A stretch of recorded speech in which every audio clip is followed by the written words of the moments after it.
Welcome back to my channel. Part 1 చూసే ఉంటారు కదా మీరు. ఇప్పుడు పార్ట్ 2లో ఇలాగా ముడి కట్టుకోవాలి. ఇలా నేను చూపించిన విధంగా ఇలా ముడి కట్టుకోండి. కట్టిన తర్వాత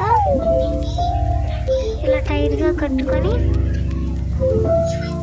ఇప్పుడు నేను వేస్తున్న విధంగా వేయండి. ఇలా వేసింది ముడి మనం లెక్క పెట్టకుండా ఒకటి వేసాం కదా,